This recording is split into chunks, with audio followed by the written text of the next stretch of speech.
Hi everyone, and welcome to my channel where I talk about movies. The movie I want to talk about today comes from 1974. This is Bring Me the Head of Alfredo Garcia, directed by Sam Peckinpah and starring Warren Oates. Oates is playing a piano player in a dive bar in Mexico City, brothel,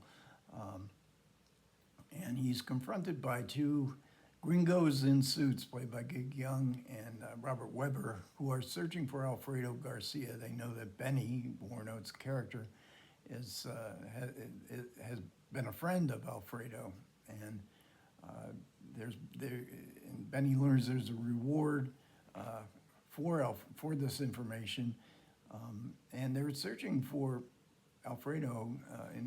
It's explained in the opening sequence. Starts like very idyllically with a young pregnant girl beside a stream, and there's ducks and swans, but it soon turns ugly as her father is the warlord and living in this massive hacienda surrounded by family and his fellow gangsters who are armed to the teeth with guns and machine guns. This young pregnant woman, this is her father, he wants to know the name of the man who has impregnated her. She refuses to give it up. They humiliate her by tearing off her top so we can see her breasts, and also a trope familiar to other Peckinpah films. And they break her arm, and she gives up the name Alfredo Garcia. So thus begins the quest of the film, which is to find Alfredo Garcia. He does not just want Alfredo Garcia dead in a kind of medieval revenge play. He wants the head brought back to him as proof that Alfredo Garcia is indeed dead. So Benny is energized by this. He sees money. He wants to escape his small time existence. And he enlists the aid of his sometime girlfriend, played by Isela Vega, also often topless in this film, and who has also been the lover of Alfredo Garcia. She agrees to join Benny on his quest to find him. She doesn't really know all the particulars yet. She seems to be in love with Benny for whatever reason. It's very difficult to tell why. But Benny, I guess, inspires a maternal instinct in her, and so there's tender love story here along the way. This is, for the most part, a road movie, and some say this is the most tender love scene that Peckinpah ever filmed, with Benny being cradled in the arms. And Peckinpah often saw women as either the Madonna or the whore. With Alita, she kind of combines both both visions of Peckinpah's conception of women. But also along the way, we have a rape scene, and this in the I think, what's his name, Gordon Davidson, I think his name, or Dawson, who wrote the screenplay with Peckinpah, and he wrote a conventional screenplay. They're having another idyllic scene, a picnic scene, which is invaded by two Hell's Angels type bikers that played by Chris Christopherson and Donnie Fritz. Donnie Fritz was the keyboardist in Christopherson's band. And as soon as Christopherson takes a look at Isela Vega, it's, your woman, my woman now, and drags her off into the underbrush, and both of them are armed. And this is where the film takes a turn that is probably going to upset most audiences, and then and today, in which he brings her out to be into this underbrush to be raped, but then he seems to walk away, and then she becomes the aggressor in the sexual adventure, and we have a kind of replica of a very tender scene that we've just seen played with Alita and Benny. There's Gordon Dawson in the commentary. There's two commentaries here. he himself, he says, is still perplexed by the scene and why Peckinpah chose to do it, to film in this way, because this was a scene that was filmed more conventionally as a rape and then revenge for that rape.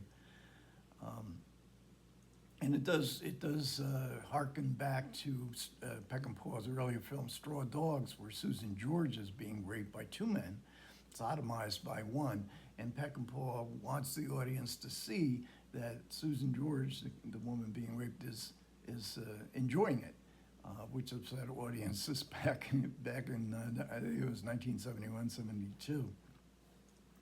So Peckinpah's relationship to women within his films, and probably even his real life, was very problematic, and certainly upsetting to audiences at the time. So as the film progresses, Benny does in fact recover the head, and but he loses his woman, and his woman leader discovers that he actually is going to, because they discover that that Alfredo has died in an accident, he's already been buried, that Benny's going to dig up the grave and chop off his head. This is a very ugly film in every sense of the word. Even the rape scene, they use day for night, and to me it's very distracting because it's so unconvincing. It doesn't look real at all.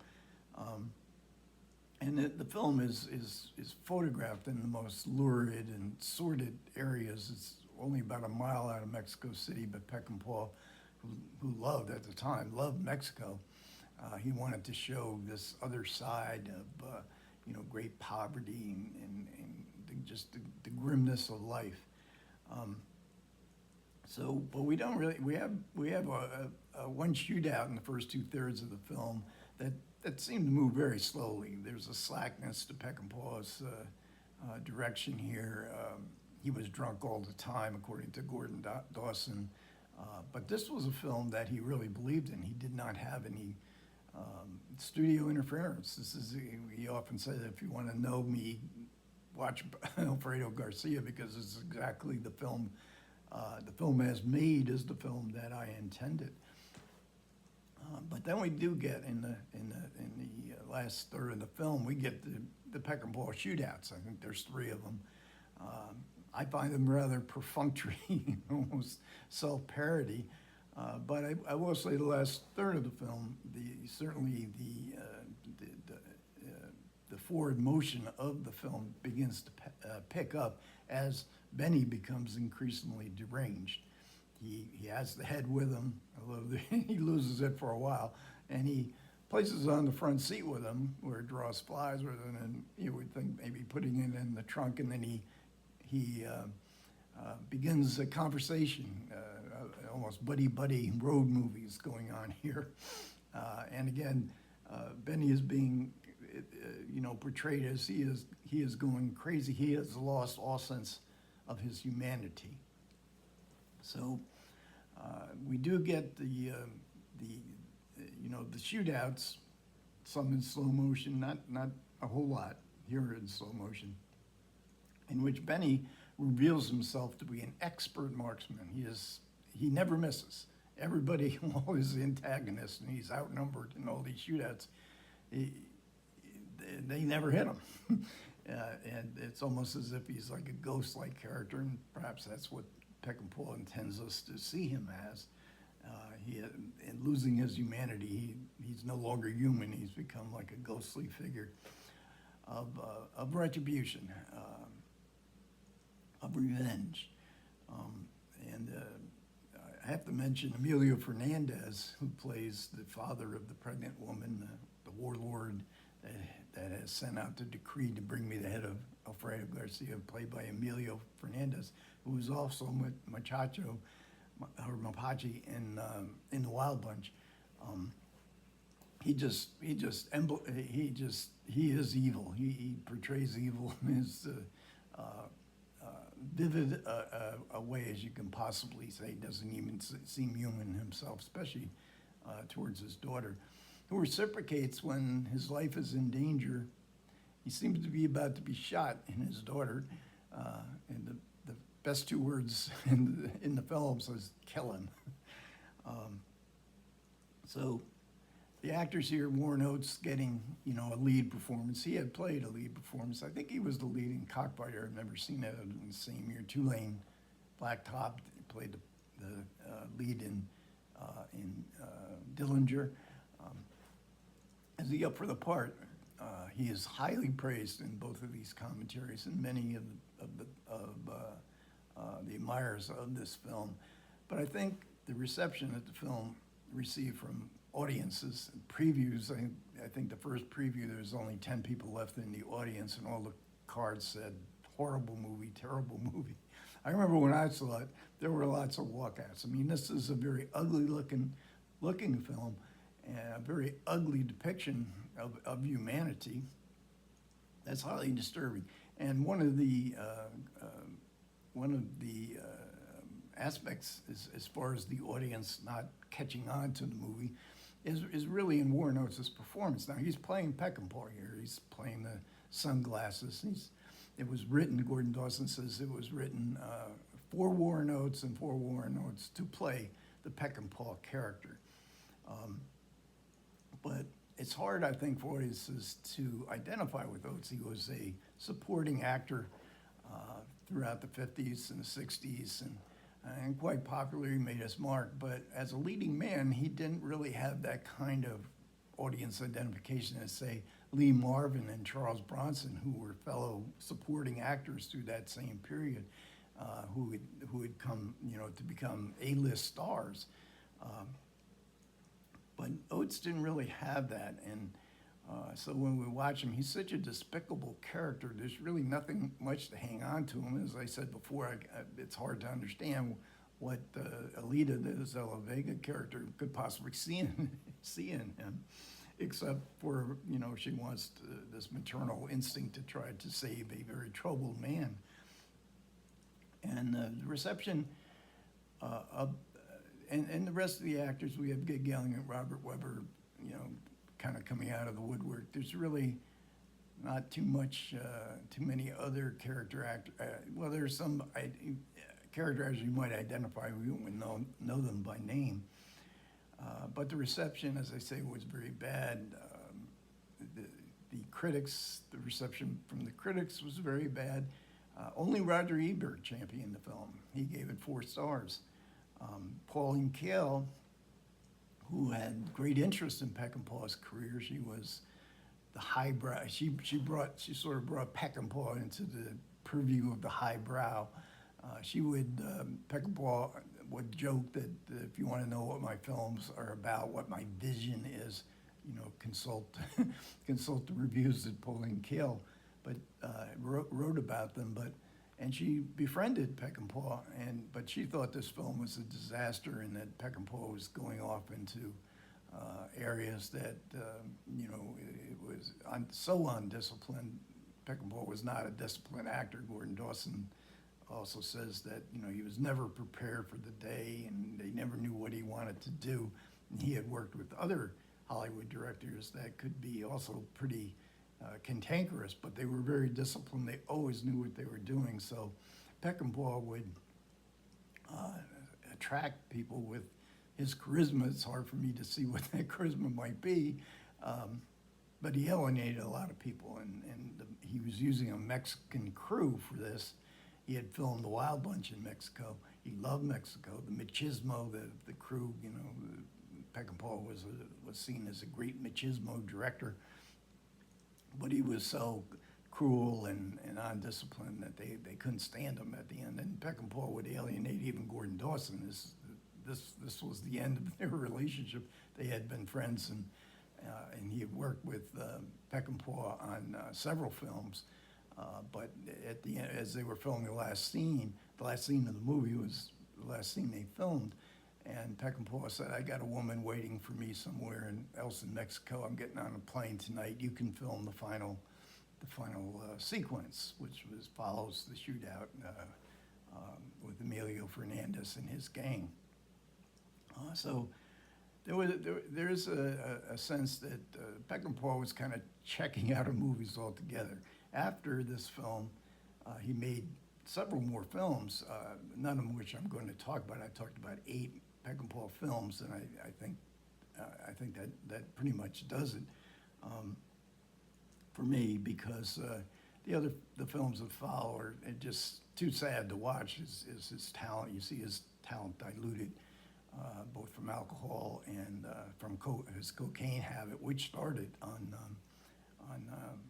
Alfredo Garcia.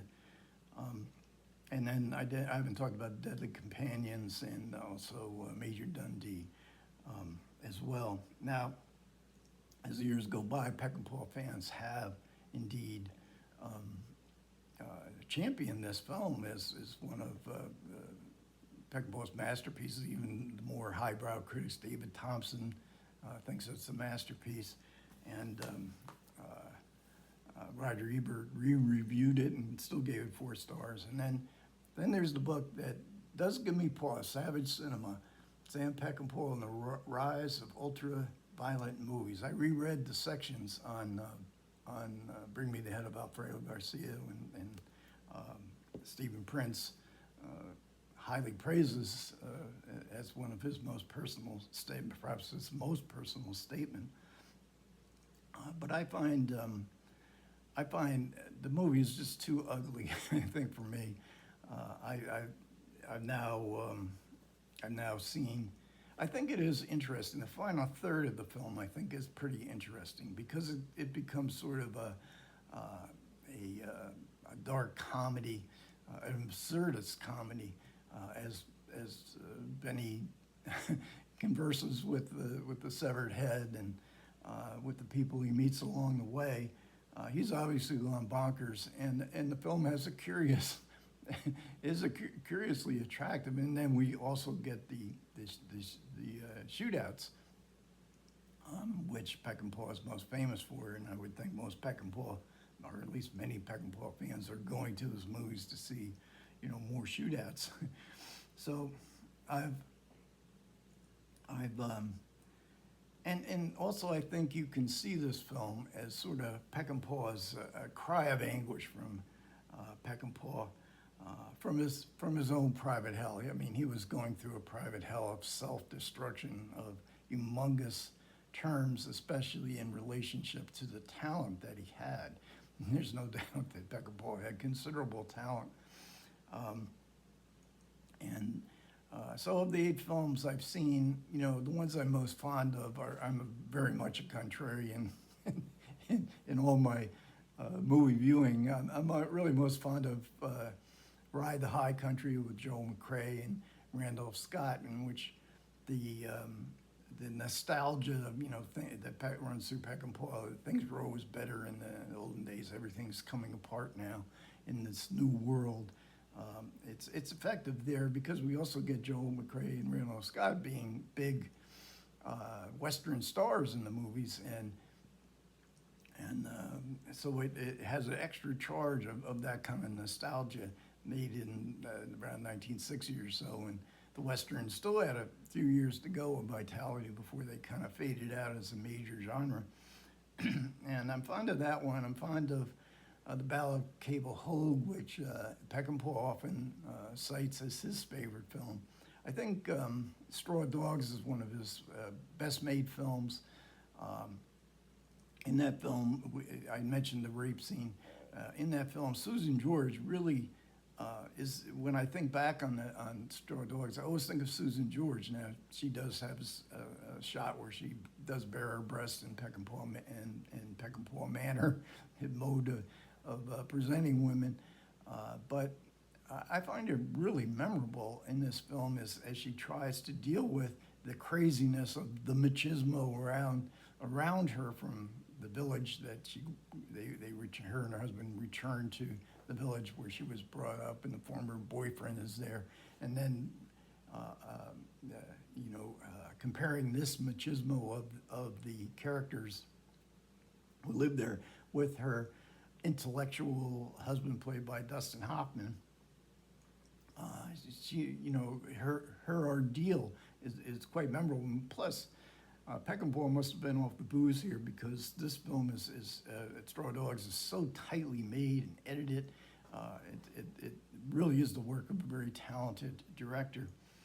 Um, I don't mention the Wild Bunch, which I know is probably the most favorite film of Peckinpah fans, and the one film that, you know, if there was a top 100 of all time, Peckinpah would have a movie there, it would be the Wild Bunch. But I find that, you know, the nostalgia and the male self-pity, this is a theme that runs through all Peckinpah's films, is very heavy in the Wild Bunch, the male self-pity.